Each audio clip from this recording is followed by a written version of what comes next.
In the early 90s, the road of motorsports was on fire, with the new FIA supercar class in full swing. During this period, you could actually watch the world's most beloved Halo cars battle head-to-head in one of the greatest racing classes of all time.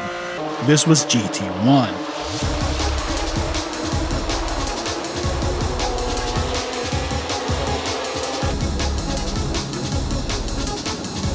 To refresh your memory, this was a world-class sports car racing series that debuted in the 1993 24 Hours of Le Mans. One of the factors that makes GT1 so special is that we got to see actual supercars compete head-to-head on racetracks around the world. And these were essentially FIA homologated street cars, including F40s, XJ220s, and the McLaren F1, just to name a few. Today, when the latest Halo cars release, we're lucky to even get a lap time demonstration.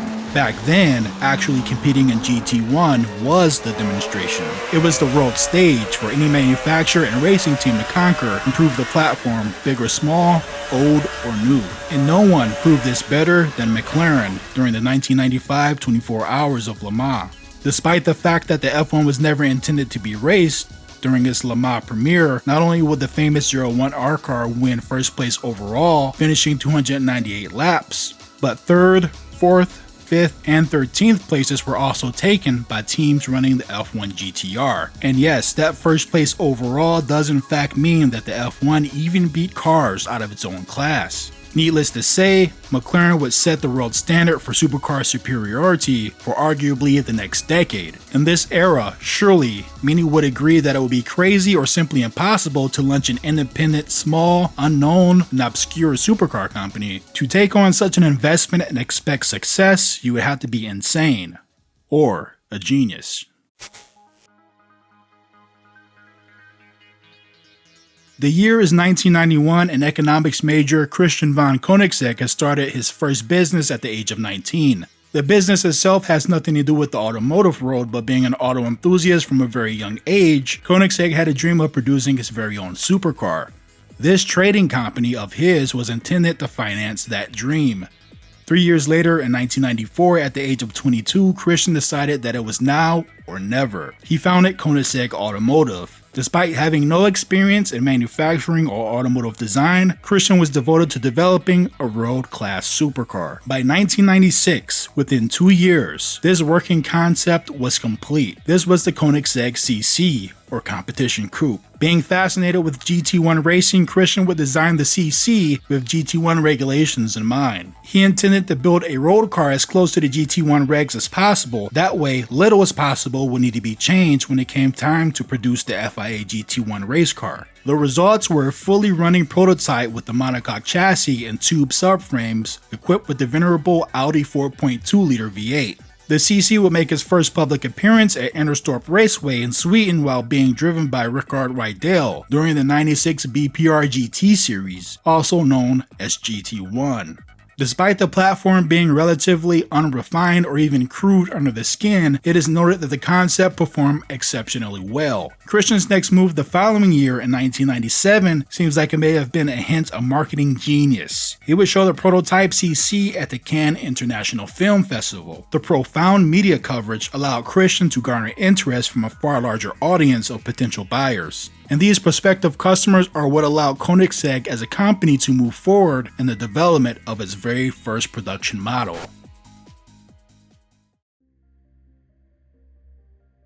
With the success and organic international interest of the CC concept, Koenigsegg was able to secure investors, having around 30 shareholders during the 98 to 99 period. Development of their very first production car was in full swing. However, there was one issue. Koenigsegg was not able to secure Audi as an engine supplier. It's reported that after Christian disclosed his intentions of heavily modifying the 4.2-liter V8, Audi was not interested and would not support aftermarket tuning. At this point, the dilemma was having an incredibly potent chassis with no power unit. Then came the proposition to utilize the Motore Moderni Subaru Flat 12.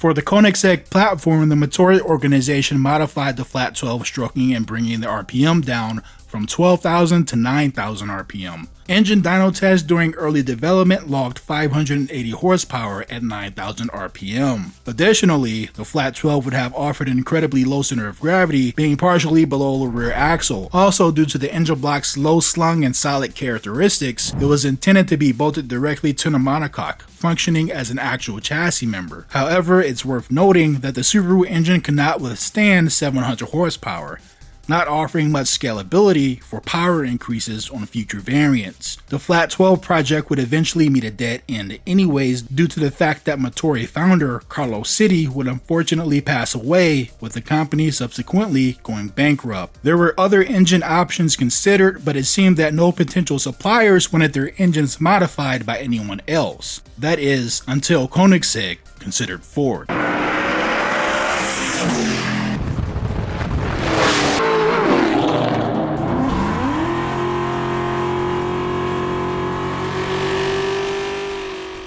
Christian would go with the proven and battle-tested Ford modular dual overhead cam V8. The unit itself would be heavily modified for the Koenigsegg application, in fact to the point where less than 25% of the parts could be shared with the original Ford engine. For starters, the displacement was increased from 4.6 to 4.7, then equipped with the centrifugal supercharger. The block would utilize forged pistons and connecting rods, larger injectors, and a true ram air intake system. The cylinder heads were reworked and fitted with bespoke camshafts and strengthened head bolts. The lubrication would also consist of Koenigsegg's proprietary dry sump system. At 1.2 bar, with a compression ratio of 8.6 to 1, the re-engineered power plant will produce 655 horsepower at 6,800 RPM.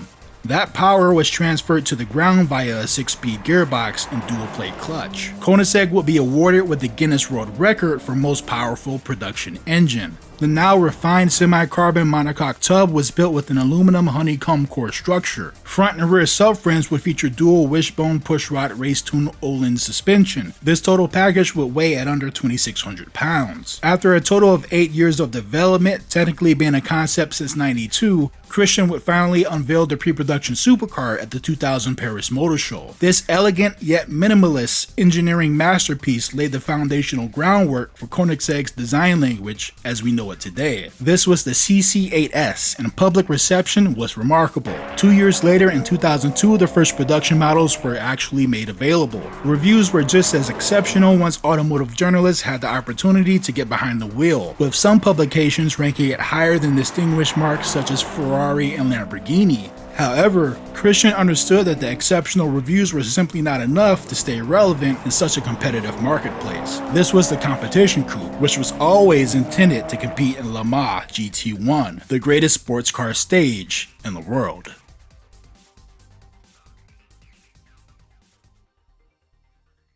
FIA GT1 originally debuted in 1993 during the 24 Hours of Le Mans. GT1 throughout its lifetime consisted of 4 different distinctive eras: 93 to 96, 97 to 98, 2000 to 2009, and 2010 to 2011. It was the 93 to 96 era regulations that Christian would be developing his prototype around. Many regulations would remain the same throughout the GT1 generations, with the exception of the 97 to 98 homologation special era. This is the CLK GTR and Porsche GT1 period, where manufacturers were given the liberty to push designs blurring the line between sports cars and P1 race cars. In the first episode of The Greatest Race Car to Never Race, I explained that this was one of the theories as to why Ferrari cancelled the F50 GT before entering the series. With Mercedes dominating 2 seasons in a row and Porsche cleaning up at Le Mans in 1998, the FIA realized that there were not enough entries for the 99 season. There was simply no one able to compete with Porsche and Benz. The FIA had to eliminate the GT1 class entirely and restructure it into what would be known as the GT Championship. These technical regulations changed GT1 to the prototype LMGTP cars, and the GT2 class became the new GT1. However, for Le Mans, this would be the LMGTS class. So essentially, the new GT2, or LMGTS, had gone back to its roots of publicly available street cars that were homologated to FIA GT race cars. Many other regulations had not changed, fortunately for Koenigsegg, like vehicle dimensions and annual production unit requirements.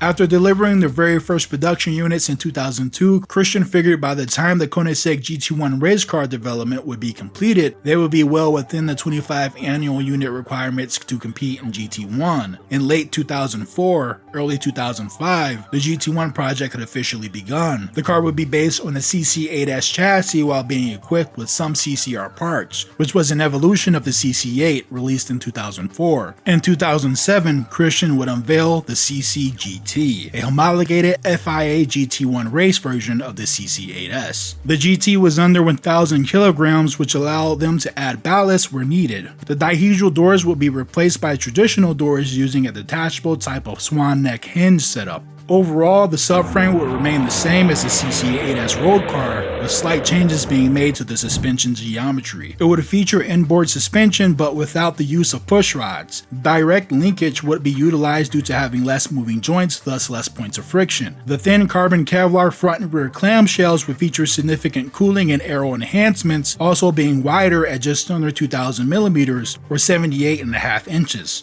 This would actually make the front of the car the same width as the rear, or square, which aids in stability. Much like the front splitter, the rear wing would be directly mounted to the rear subframe. The roof-mounted intake was a functional ram air system, feeding air directly to the restrictor plates. Meanwhile, the platform had showed potential for incredible stopping power with 6-piston AP calipers, front and rear, on ceramic disc. The most dramatic change of all, however, would be that the CCGT was naturally aspirated. Due to the fact that this FIA class enforced restrictor plates, limiting horsepower to around 600 brake horsepower, the Koenigsegg team knew they could achieve this power level without the use of the CC8 centrifugal supercharger, making the unit simpler and lighter. The end result was a Koenigsegg developed high compression V8 that was pretty spectacular. The displacement was now 5 liters, making 620 horsepower and revving to 8,800 RPM.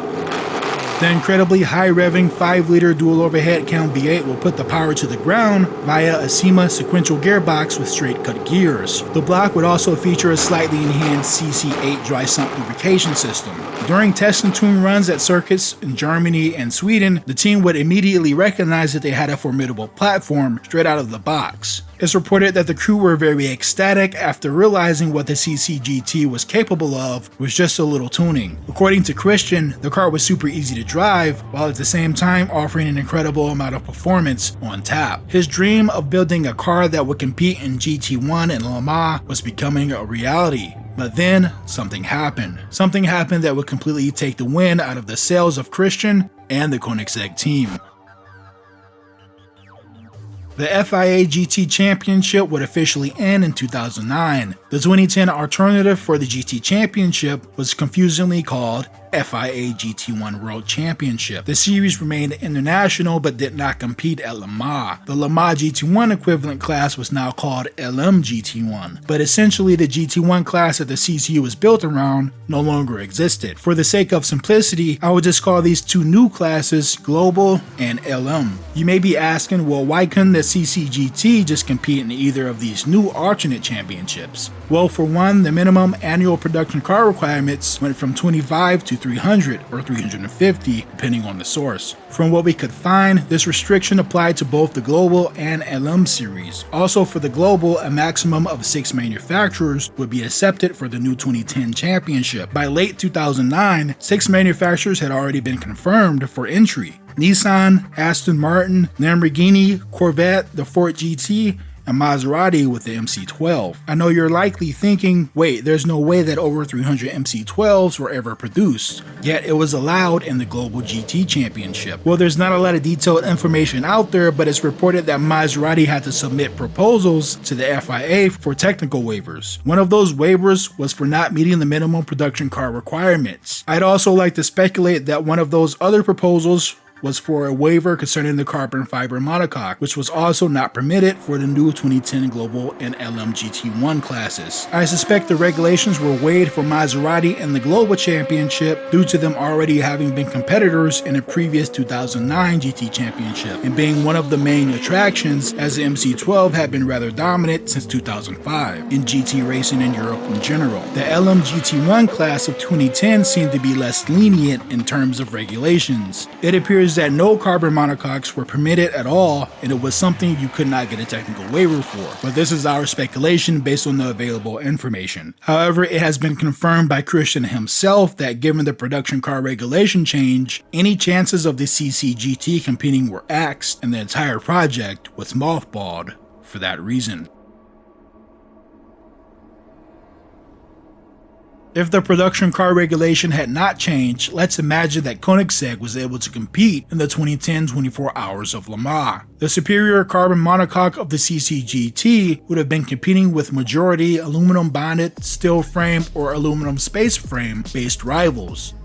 This would include the C6R, DB9R, Ford GT1, and Saleen S7R. The MC12 is actually not able to compete at Le Mans due to length and width restrictions, but if those were waived also and the MC12 GT1 was actually allowed to compete along with the CCGT, theoretically speaking, the CCGT's biggest rival would have been the MC12, a platform that had already been dominant in GT racing for the previous 5 years or so. The MC used the Enzo-based 6-liter V12 that produced well over 750 horsepower unrestricted and weighed 1,100 kilograms with ballast included. Some would even say that it's a direct descendant of the mythical F50 GT. We also should consider that lifting the carbon monocoque rules could have quite possibly opened the door for other manufacturers to jump into the fight.